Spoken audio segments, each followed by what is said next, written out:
She thought it was just a dare. One kiss, and that was all. But when her lips met his in that crowded Seoul nightclub, Laura had no idea she'd just kissed the most dangerous man in the city. Now, with a price on her head and nowhere left to run, the ruthless Mafia boss who should terrify her might be the only one who can keep her alive. But protection comes with a price, and some debts are paid in ways you never expect. This is the story of how one reckless moment changed everything. If you love stories with heart-stopping action, forbidden romance, and twists that keep you guessing, you need to watch this until the very end. Trust me, you won't regret it. And before we dive in, if you're new here, welcome to the family. This channel is your escape into the world of Afro-Korean romance, where passion meets danger and love knows no boundaries. Hit that subscribe button and turn on notifications so you never miss a story. Every week, I bring you tales of powerful men, fearless women, and the kind of love that changes everything. Your support means the world to me, and trust me, the stories only get better from here. Don't forget to tell me where you are watching from. Now let's get into Laura and Minho's unforgettable journey. Let's begin. Part 1. The kiss that changed everything. Part 1. The dare. Laura's hands trembled slightly as she raised her glass, the condensation cool against her palm. The bass from the speakers in Club Noir vibrated through her chest, mixing with the nervous energy that had been building all evening. 6 months in Seoul, and she was still the same cautious, predictable Laura she'd been back in Atlanta. "You're doing it again," Jisoo shouted over the music, her perfectly lined eyes sparkling with mischief and soju. "That thing where you overthink everything." "I'm not overthinking," Laura protested, but even she didn't believe it. She tucked one of her braids behind her ear, a nervous habit she'd had since childhood. "I'm just observing." "Observing," Jisoo repeated, rolling her eyes. "Girl, you moved to Korea for adventure. For a fresh start. But you're still living like you're afraid to take up space." The words stung because they were true. Laura had left everything familiar, her family, her friends, her safe marketing job at a firm where everyone knew her name, for this. Seoul. The unknown. A chance to be someone different. Someone bold. But 6 months later, she was still playing it safe, still being the responsible one, still watching life happen instead of living it. "I take risks," Laura said weakly. "Really? Name one spontaneous thing you've done since you got here." Laura opened her mouth, then closed it. Learning to navigate the subway didn't count. Neither did trying kimchi for the first time. Jisoo leaned forward, her expression shifting from teasing to serious. "I love you, but you're wasting this experience. You're so worried about making mistakes that you're not making any memories." Before Laura could respond, their friend Minji returned from the bar with another round of drinks, her cheeks flushed from the heat of the crowd. "What did I miss?" "Laura's about to do something spontaneous," Jisoo announced. "I am." Jisoo's eyes scanned the club, searching. Then they landed on someone in the corner, and her smile turned wicked. "See that guy? Corner booth, back of the club." Laura followed her gaze. Even in the dim, pulsing lights of the club, he was impossible to miss. He sat alone in a booth that could have held 8 people, his posture relaxed, but somehow alert, like a panther pretending to sleep. The expensive cut of his black suit stood out even in this upscale club. Sharp jawline. Dark eyes that seemed to track everything even as he appeared focused on his phone. There was something magnetic about him, something that made Laura's stomach flip with a mixture of fear and fascination. "What about him?" Laura asked, though her heart was already picking up speed. "I dare you to kiss him." The words hung in the air between them, and Laura felt her face grow hot. "Are you insane?" "Completely," Jisoo said cheerfully. "But that's not the point.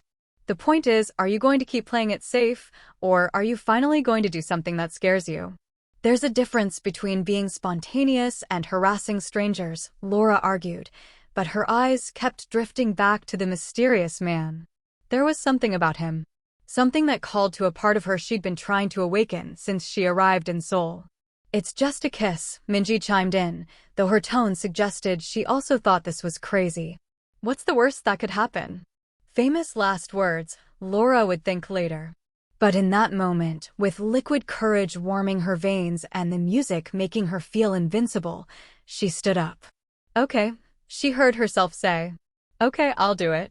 Jisoo's mouth dropped open. "Wait, really?" "Before I change my mind," Laura said, and she was already moving, her heels clicking against the floor as she weaved through the crowd. Her heart hammered so hard she could feel it in her throat. What was she doing? This was insane. She should turn back. But she didn't. Up close, he was even more striking. The tattoo at the side of his neck gave him a dangerous edge that should have sent her running. His hands, long fingers wrapped around a glass of what looked like expensive whiskey, were decorated with subtle, but clearly costly rings. This wasn't just any clubgoer. This was someone important. Someone powerful. He looked up as she approached, and Laura felt the full force of his attention like a physical touch. His eyes were the darkest she'd ever seen, intelligent and assessing, sweeping over her face with an intensity that made her breath catch. "Can I help you?" His voice was smooth, deep, with a slight accent that sent shivers down her spine. English, but shaped by Korean inflections. This was it. The moment to back out, to laugh it off, to retreat to safety. Instead, Laura heard herself say, "This is going to sound crazy, but..." And then she leaned down and kissed him. Time fractured into 1,000 glittering pieces. His lips were warm, firm, tasting faintly of whiskey and something darker, more complex. For a heartbeat, he went completely still, and Laura's brain started screaming that she'd made a terrible mistake. Then he kissed her back. It was brief, maybe 5 seconds, but it was electric.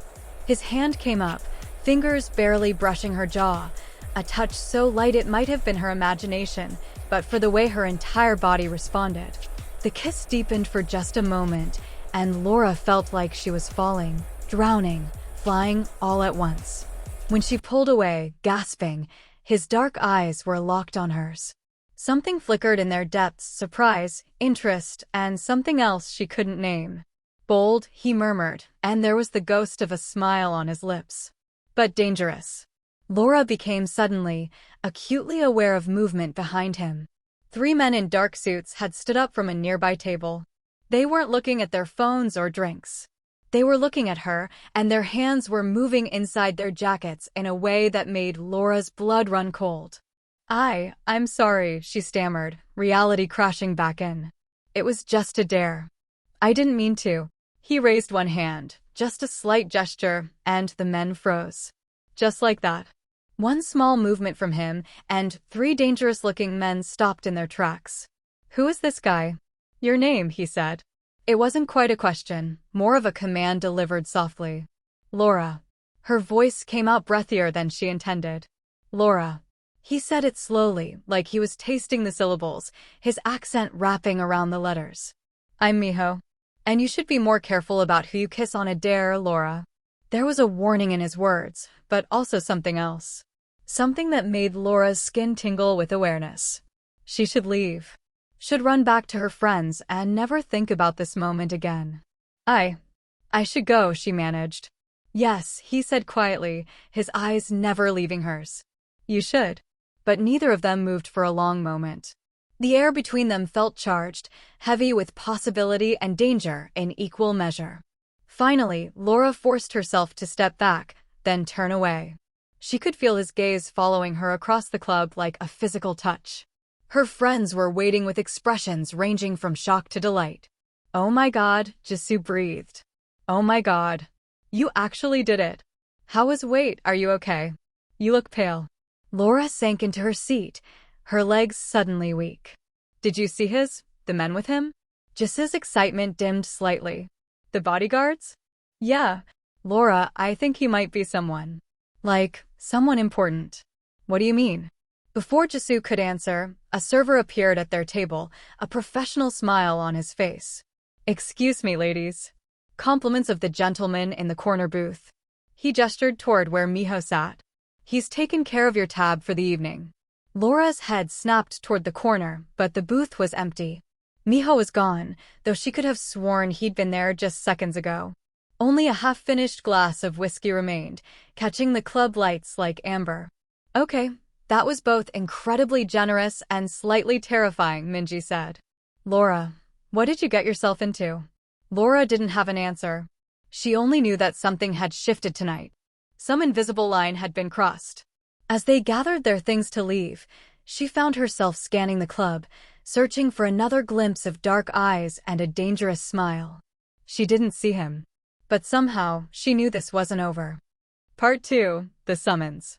For 3 days, Laura tried to convince herself it had been nothing. Just a random encounter.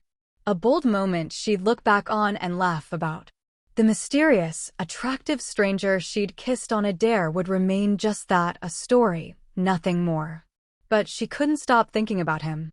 About the way he'd said her name. About the controlled power in that single hand gesture that had frozen 3 grown men in their tracks. About the warning in his voice, you should be more careful about who you kiss. Who was Minho? She'd tried Googling Minho Kang Seoul, but found nothing useful. Just a few business registrations for import-export companies, some real estate holdings. Nothing that explained the bodyguards or the aura of danger that had surrounded him. Work provided a welcome distraction. Laura threw herself into preparing a presentation for her company's new product launch, staying late at the office, letting the familiar rhythm of marketing strategy chase away thoughts of dark eyes and dangerous men. On Thursday evening, she finally left the office as the sun was setting, painting Seoul's skyscrapers in shades of orange and gold. The subway would be packed at this hour, but Laura didn't mind. There was something comforting about the anonymity of the crowd.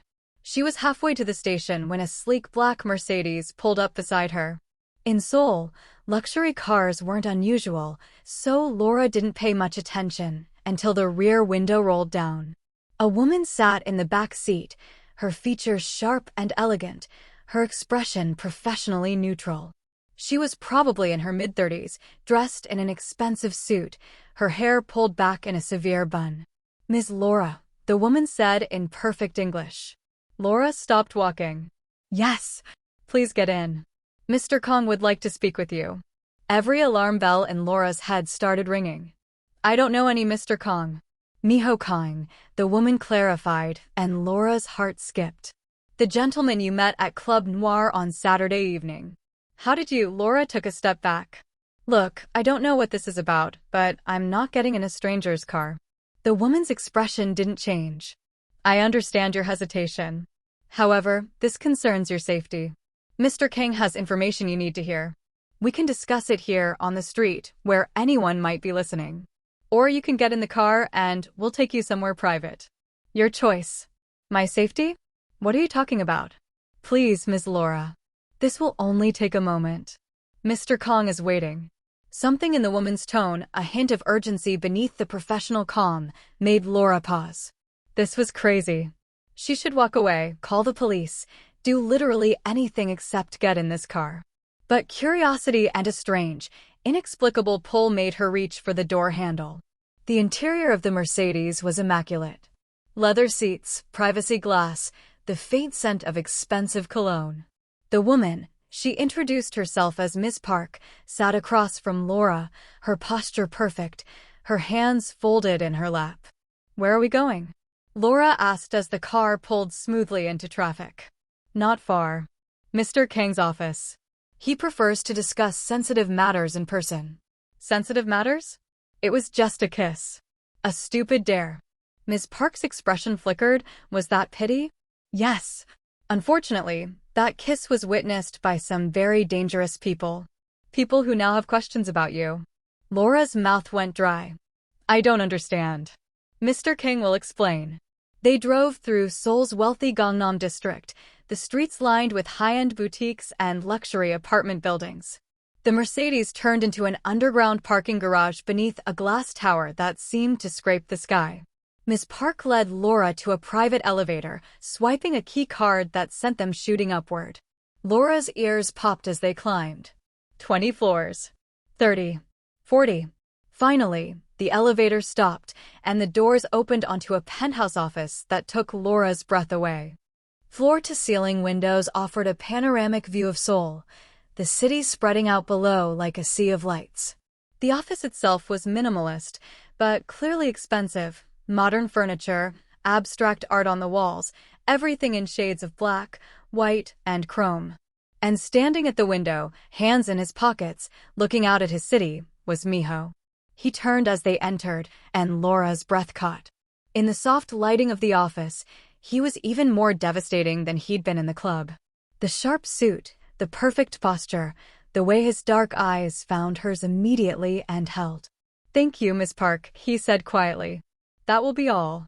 Miss Park bowed slightly and left, the elevator doors closing behind her with a soft chime. Laura and Minho were alone. "You came," Minho said, moving away from the window. "I wasn't sure you would." "I wasn't given much choice," Laura said, trying to sound braver than she felt. "Your Miss Park mentioned something about my safety being at risk?" "Please sit." Minho gestured to a leather chair facing his desk. When Laura hesitated, he added, "I know this is unsettling, but I promise you're safe here. I'm not the one you need to be afraid of." Laura sat, and Minho took the chair beside her rather than behind his desk. Close enough that she could smell his cologne, something expensive and subtle that made her want to lean closer. "Saturday night," Minho began, his voice low and serious. "When you kissed me, it was unexpected. I apologized for that. I'm not upset about the kiss, Laura." He leaned forward, elbows on his knees, and she was struck again by how intense his presence was. "I'm concerned about what you might have seen. The men I was meeting with, they were discussing sensitive business. When you created that distraction." He pulled out his phone, tapped the screen, and held it out to her. Laura's blood ran cold. It was a photograph, clearly taken that morning, of two men in dark clothing standing outside her apartment building. One was looking at his phone, the other scanning the street. Both had that same alert, dangerous quality as the men in the club. "Who are they?" Laura whispered. "Associates of Zhang Wei. He runs a Chinese triad organization with significant operations in Seoul.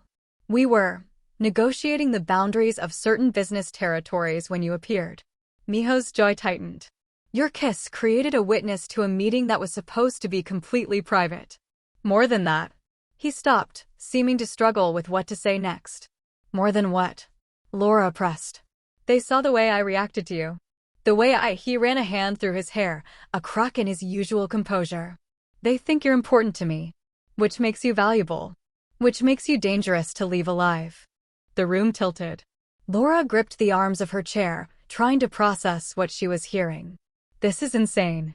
I didn't see anything. I don't know anything about your business." "I know that. But Zhang Wei doesn't care what you know. He cares about leverage, about weakness, about eliminating any possible threat." Minho's voice gentled. "I can protect you, Laura. My people will watch you, keep you safe until I can smooth this over with Zhang Wei. A few weeks, maybe less. And if I refuse? If I just go to the police?" Minho's expression turned grim. "The police can't help you against Zhang Wei. And refusing." He gestured to the photo. "Those men aren't just watching. They're waiting for the right moment." Laura stood abruptly, needing to move, to think. She walked to the window, looking out at Seoul's glittering skyline. Just days ago, her biggest worry had been her presentation at work. Now she was being told her life was in danger because of a 30-second kiss. "Why are you helping me?" she asked, her voice barely above a whisper. "You don't know me. We're strangers." Behind her, she heard Minho stand, heard his footsteps approaching. He stopped close enough that she could feel the warmth of him at her back. "Because you remind me of someone I used to be," he said quietly. "Someone who hadn't yet learned how dangerous the world can be." And because he paused. "Because I don't want your blood on my hands, Laura. What happened at that club was my fault. I should have sent you away immediately. I didn't. And now I have a responsibility to keep you safe." Laura turned to face him and found him closer than she'd expected. Close enough to see the flecks of gold in his dark eyes, close enough to see the weight he carried in the set of his shoulders. "Who are you?" she asked. "Really?" "Someone who operates in the shadows. Someone whose business you don't want to know about." His eyes searched hers. "But also someone who keeps his word. Trust me, Laura. Let me protect you." Before Laura could respond, Minho's phone buzzed. He pulled it out, and his expression went from serious to deadly in an instant. We need to move. Now. What? Why? The window exploded. Glass shattered inward in a deadly spray. Laura felt strong arms grab her, pulling her down as the world erupted into chaos. Her ears rang from the sound of impact. Something whistled over her head, bullets, her brain supplied with surreal clarity. She was on the ground, Minho's body covering hers, his weight pressing her into the carpet. Around them, she heard shouting, the sound of more breaking glass, running footsteps. "Stay down," Minho barked, and suddenly there was a gun in his hand. Where had that come from? The door to the office burst open. Laura screamed, but the men flooding in were wearing the same dark suits as Minho's guards from the club. They immediately took positions, returning fire toward the broken window. Minho hauled Laura to her feet, his grip iron on her wrist. "Move." They ran toward a wall panel that Laura hadn't noticed before. Minho pressed something, and it slid open, revealing a narrow corridor lit by emergency lights. Behind them, the sounds of gunfire continued. Someone was shouting in Korean. Laura's mind couldn't process what was happening. This couldn't be real. This was like something out of a movie. This couldn't be her life. "Laura." Minho's sharp voice cut through her panic. "Focus on me. Just me. We're going to be okay, but you need to move. Can you do that?" She nodded, not trusting her voice. They ran through the corridor, Minho never releasing her wrist. Laura's heels clattered on the concrete. Her lungs burned. Fear tasted like copper in her mouth. They burst into an underground parking garage. A black SUV sat waiting, engine running. Minho yanked open the back door and practically threw Laura inside before climbing in after her. "Go," he shouted to the driver. The SUV peeled out, tires squealing.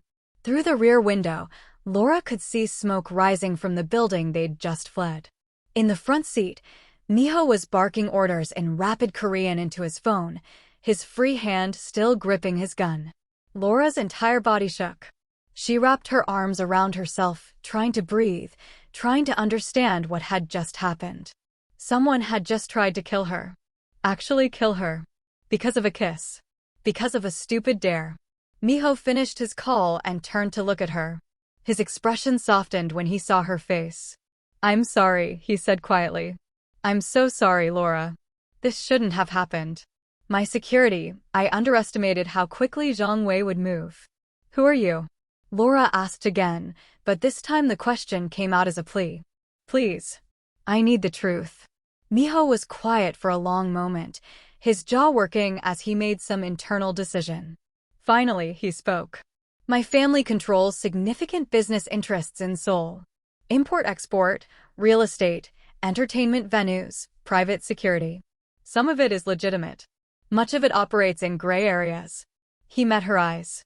"We're what people call the Korean Mafia, though we prefer to think of ourselves as an organization. I inherited leadership when my father was killed 3 years ago. I was 28 years old and suddenly responsible for 500 people, billions in assets, and blood feuds I didn't start and can't end." Laura felt the words settle over her like a weight. "You're a criminal." "Yes." He didn't try to justify it or explain it away. "I'm a criminal, Laura. I've done things that would horrify you. Things I'm not proud of, but that were necessary for survival, for protecting my people. And now, because of me, you're caught in this world. A world you never asked to be part of."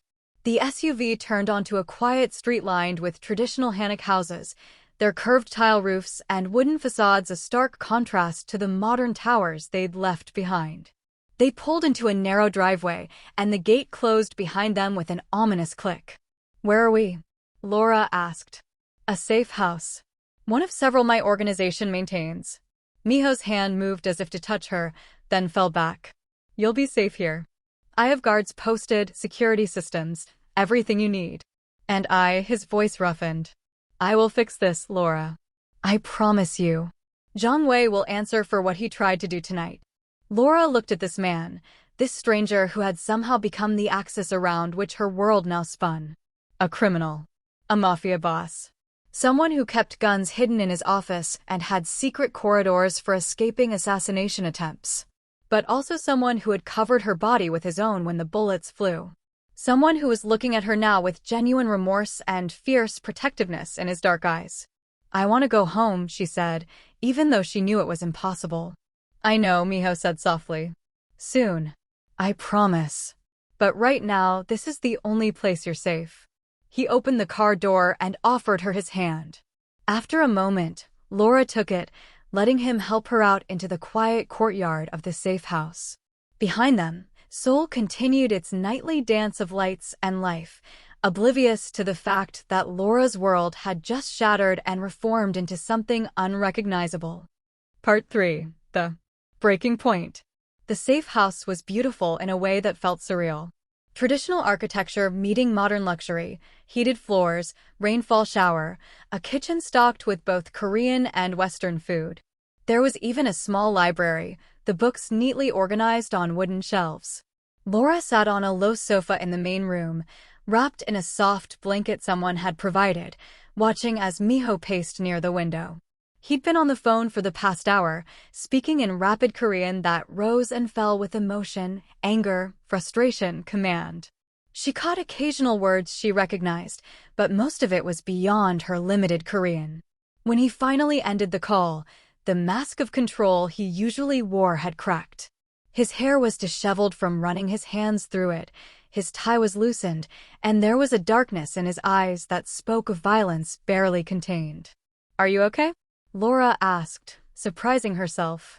She was the one who'd almost been killed, but somehow, looking at Minho's face, she felt the need to ask. He turned to her, and something in his expression shifted. "Am I okay?" He laughed, but there was no humor in it. "Laura, you were almost killed tonight. In my office.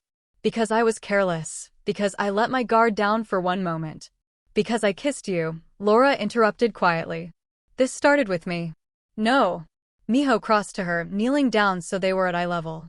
Up close, she could see the exhaustion in his face, the weight of responsibility pressing down on him.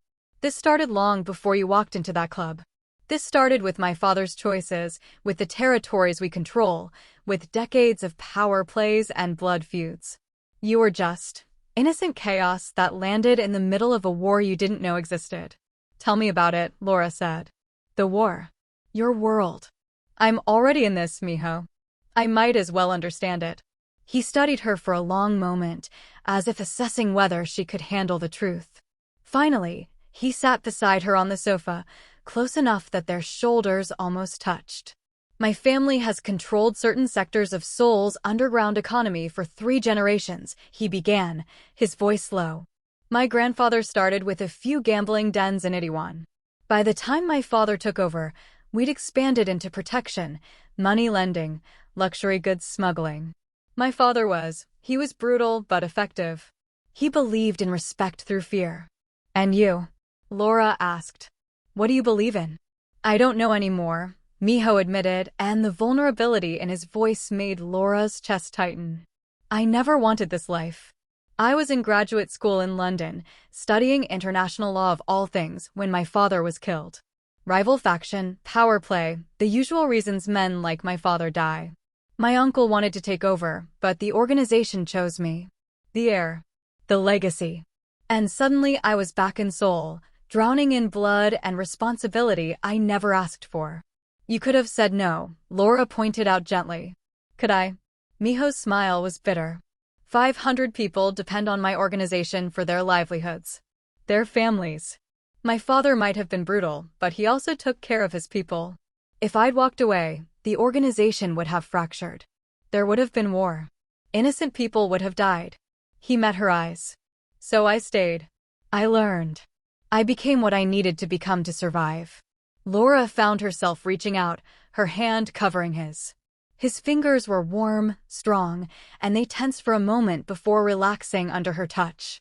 "You said your father was brutal," she said. "Are you?" "When I have to be." He didn't look away from her, didn't try to soften the truth. "I've ordered people hurt, Laura. I've sanctioned violence against those who threatened my organization. I've never personally killed anyone, but I've made decisions that led to deaths. Does that horrify you?" It should have.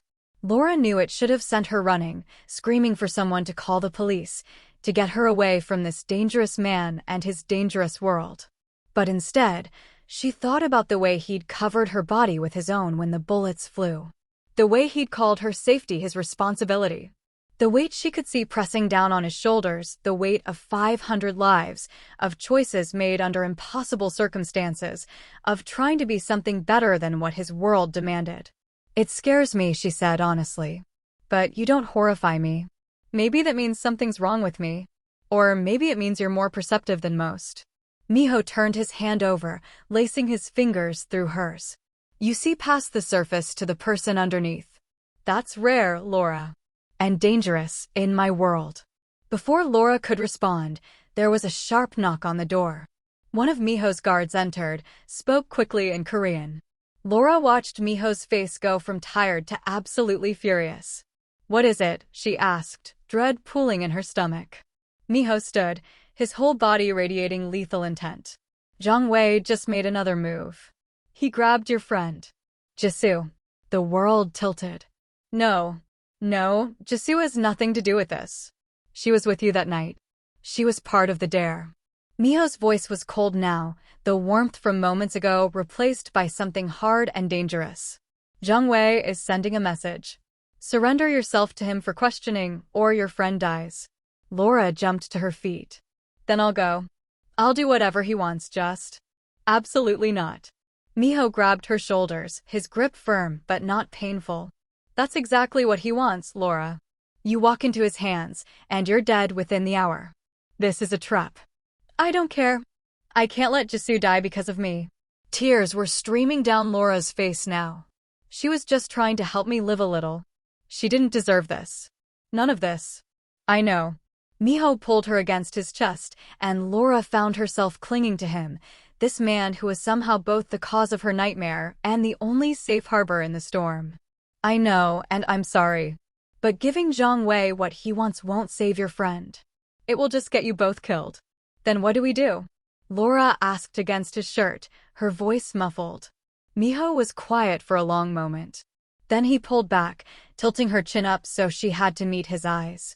What she saw there made her breath catch, determination, promise, and something fiercer that she couldn't name. "We don't do anything," he said quietly. "I do. I'm going to get your friend back, Laura. I'm going to make Zhang Wei understand that touching you or anyone you care about is a mistake he'll regret for the rest of his very short life." "You're going after her yourself?" "Zhang Wei expects you. He doesn't expect me to come personally." A dangerous smile curved Minho's lips. "He's about to learn why my father's enemies used to pray I would never take over the organization." Laura grabbed his arm. "Minho, what if something happens to you?" "What if?" "Then Miss Park will take care of you. She has instructions to get you out of Korea, new identity, new life, everything you need." He cupped her face in his hands, his touch gentle despite the violence in his eyes. "But nothing is going to happen to me, Laura. I've been in this world too long, survived too many attempts on my life to fall now." "Why are you doing this?" The question burst out of her. "You barely know me. We've spent, a few hours together total? You're risking your life for my friend, for me, and I don't understand why." Minho's expression softened. "Don't you? Haven't you felt it too? From that first kiss, something shifted. I haven't been able to stop thinking about you. The way you walked up to me with your heart in your eyes. The way you kissed me like it was the bravest thing you'd ever done. The way you're standing here now, terrified but not running." His thumb traced her cheekbone. "In that kiss, you gave me something I haven't felt in 3 years, Laura. You gave me a moment where I wasn't the boss, wasn't the heir, wasn't the man drowning in blood and duty. I was just Minho. And you were just Laura. And for 30 seconds, nothing else mattered." "That's insane," Laura whispered, but her heart was pounding. "I know." His smile was rueful. "But I've learned that the most important things in life are usually insane. Trust me, Laura. Let me do this." He kissed her then, not the surprised meeting of lips from the club, but something deeper, more desperate. Like he was memorizing the taste of her, storing it away against the possibility that he might not come back. When he pulled away, Laura was breathless, clinging to him. "Come back," she said. "Promise me you'll come back." "I promise." He kissed her forehead, gentle and reverent. "Wait for me." Then he was gone, striding toward the door where his guards waited. Laura heard him giving orders in Korean, heard car engines starting in the courtyard. She ran to the window and watched as a convoy of black vehicles pulled out, Minho in the lead car. The silence that followed felt suffocating. Ms. Park appeared beside her, professional and composed as always. "There's food in the kitchen if you're hungry. Tea. Whatever you need." "How long?" Laura asked. "How long until we know? These things, they take time. Mr. Kang is very good at what he does. But you should try to rest." Rest. As if she could sleep while Minho was out there, confronting dangerous men, risking his life for her friend. For her. Laura sank back onto the sofa, wrapping the blanket around herself. Through the window, she could see Seoul's lights twinkling in the distance, beautiful and indifferent to the drama playing out in its shadows. "Please," she whispered to no one, to the universe, to whatever gods might be listening. "Please let them both come back safe." And then there was nothing to do but wait. Part 4. The Reckoning. 2 hours passed like 2 years. Laura couldn't eat. Couldn't sit still. She paced the safe house, her mind spinning with worst-case scenarios. What if Zhang Wei had anticipated Minho's move? What if it was a trap? What if Jisoo was already dead and this was all for nothing? Ms. Park tried to be reassuring, bringing tea that went cold untouched, offering food Laura couldn't stomach. But even the unflappable Ms. Park kept checking her phone, her composed expression cracking just slightly with each passing minute. "How long has he worked for you?" Laura asked during one of Ms. Park's checks. She needed to talk, needed to fill the suffocating silence. "Minho, I mean." Ms. Park looked up, considering the question. "I've known Mr. Kang since he was 16. I worked for his father before him." A slight softening in her severe features. He was different then. Softer. He wanted to study law, help people. When his father died and he had to take over the organization. She shook her head. He had to become someone else. Someone harder. But that boy is still in there, underneath everything he's had to become. "You care about him," Laura observed. "He's like a son to me," Ms. Park admitted. "Which is why I'm telling you this. If Mr. Kang survives tonight, if he comes back, be careful with him. He's given you something precious. Something he hasn't given anyone since his father died." "What's that?" "Hope." Ms. Park met her eyes. "Hope that he can be more than what this life demands. Don't break that." Before Laura could respond, they heard it, the sound of car engines in the courtyard. Multiple vehicles. Laura ran to the window, her heart in her throat. The black SUVs pulled in, and Laura watched as guards poured out. Then she saw Jisoo, disheveled, her designer dress torn, but alive, being supported by one of Minho's men. "Jisoo." Laura was already running for the door. Ms. Park tried to stop her, but Laura shrugged off her restraining hand and burst outside. Jisoo looked up, and when she saw Laura, she started crying. They collided in the courtyard, holding each other tight. "Are you okay?" Laura asked frantically, checking her friend for injuries. "Did they hurt you?" I'm fine," Jisoo gasped, though she was shaking. "Laura, what the hell is going on? Who are these people?" "That man, Minho, he said you were in danger, that I was leverage." "I'll explain everything," Laura promised, though she barely understood it herself. "I'm just so glad you're safe." Behind them, another car door opened, and Minho stepped out. Laura's breath caught. His white dress shirt was spattered with blood, not his own, she realized with a mixture of relief and horror. There was a fresh bruise forming on his sharp cheekbone, and his knuckles were split and swollen. But he was alive. He was here. Their eyes met across the courtyard, and everything else fell away. The guards, Jisoo's confused questions, Ms. Park's watchful presence, none of it mattered. Laura found herself moving toward him, and he toward her until they met in the middle. "You came back," she said, her voice breaking. "I promised, didn't I?" His hand came up, cupping her face, his touch gentle despite the violence written on his body. "Are you okay?" Laura wanted to laugh, or maybe cry. He was the one covered in blood, and he was asking if she was okay. I was terrified. The whole time, I just kept thinking, "Don't." His thumb traced her lips, silencing her. "I'm here. I'm fine. It's over." "Is it?" Laura searched his eyes. "Is it really over?" Miho's expression hardened. Zhang Wei won't be a problem anymore. Neither will his organization. I made that very clear tonight. Laura didn't ask what that meant. Didn't ask about the blood on his clothes or the dangerous satisfaction in his voice. She just let herself lean into him, let herself feel the solid warmth of him, alive and here. Everyone inside, Ms. Park commanded, her professional demeanor back in place. We need to debrief and check for injuries. The next hour passed in a blur. Jisoo was examined by a doctor. Minho kept on retainer, physically unharmed but badly shaken. Laura sat with her while Ms. Park explained, in carefully neutral terms, that Jisoo had been caught up in a business dispute and was now under Mr. Kang's protection. Business dispute, Jisoo repeated flatly, looking at Laura. Is that what we're calling it? Laura, that man, Minho, he walked into wherever they were keeping me with a dozen armed men. She swallowed hard. There was shooting. People got hurt. And he didn't even flinch. Who is he? Laura glanced toward where Minho stood across the room, giving orders to his guards. How did she explain this? How did she put into words the complexity of what she'd learned about him? Someone who saved your life, she settled on. Someone who keeps his promises. Jisoo studied her face. And someone you have feelings for. It wasn't a question. Laura felt her face heat. Jisoo, I'm not judging. God knows after tonight, I'm not judging anything. But Laura, Jisoo grabbed her hand. Be careful. Whatever he is, whoever he is, this world he lives in, it's dangerous. I've known you since we were freshmen in college, and I've never seen you look at anyone the way you look at him. Just be careful. Before Laura could respond, Minho crossed to them.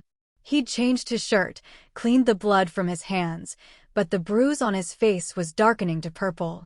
Ms. Jisoo, he said formally, his English slightly accented. I apologize for the danger you were put in. It was never my intention for you to be involved. Jisoo looked up at him, and Laura could see her friend's sharp mind processing everything, the power in Minho's bearing, the guards that jumped to obey his commands, the casual way he'd orchestrated a rescue mission involving guns and violence. Laura's important to you, Jisoo said finally. Yes. Minho didn't hesitate, didn't try to downplay it. Then take care of her.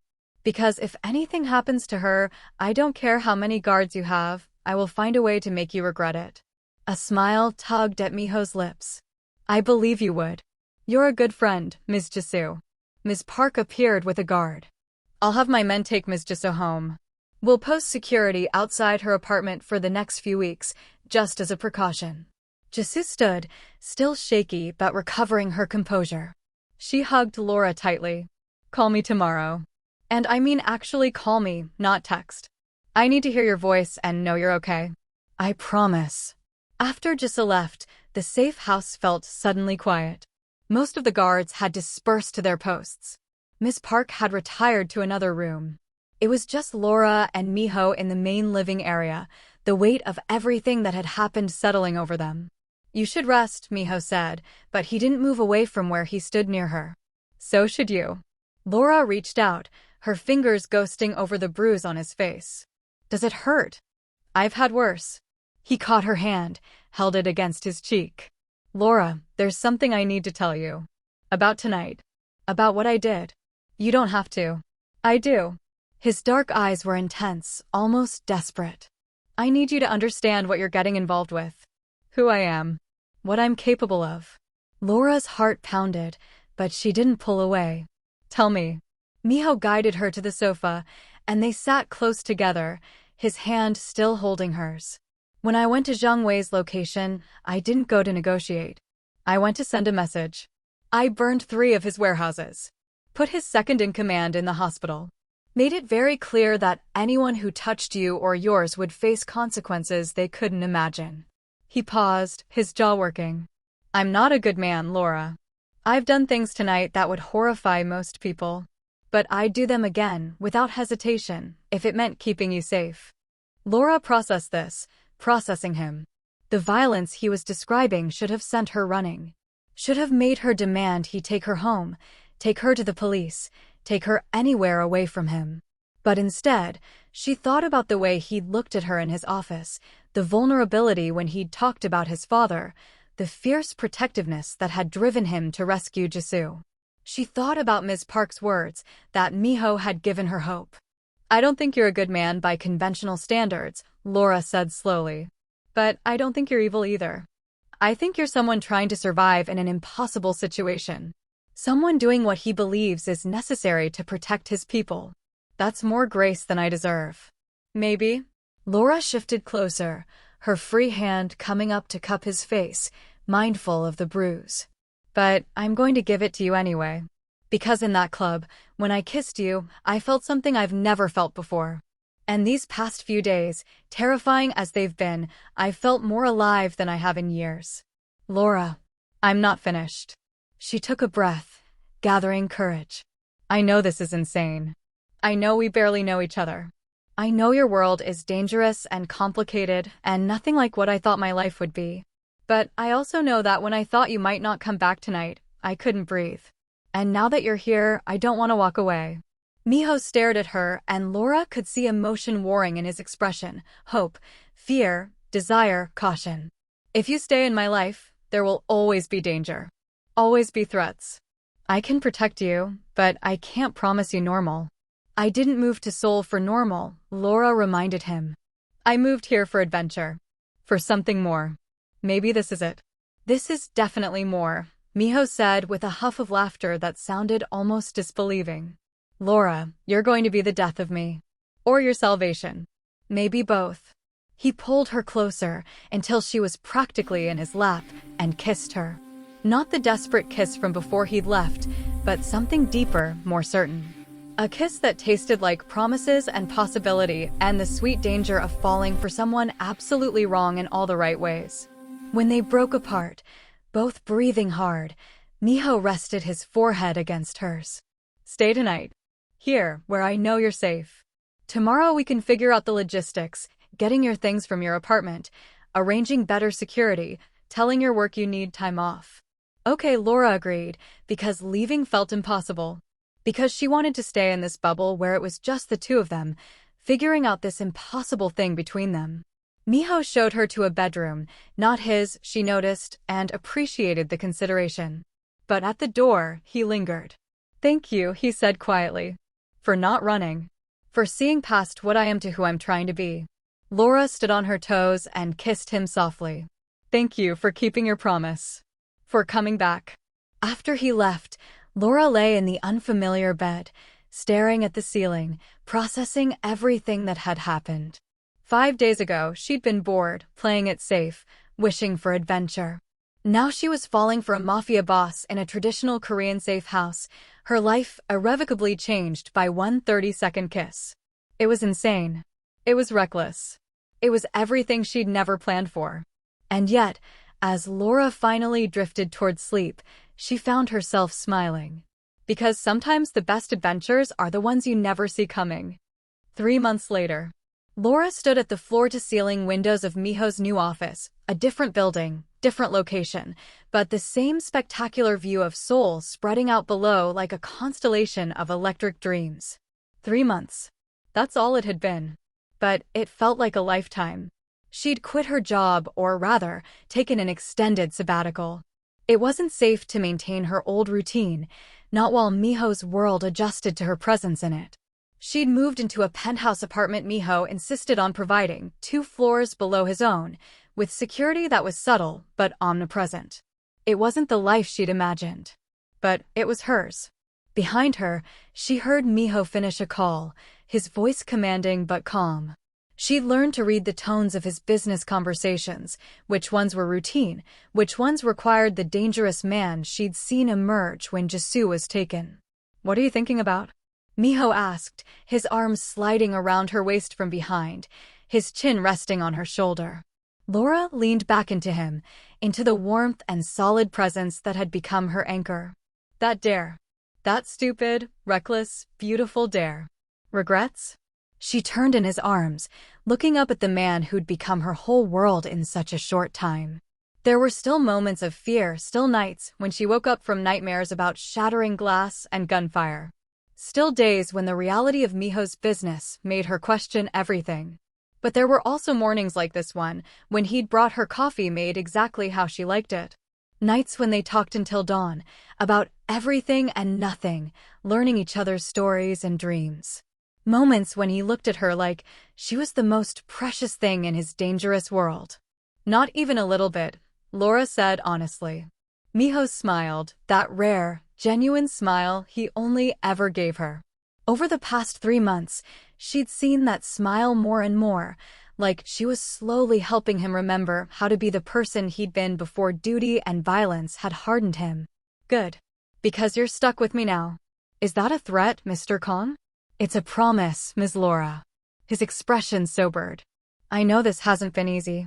I know there have been moments when you've been scared, when you've questioned this choice. But I want you to know every day I'm working to build something better.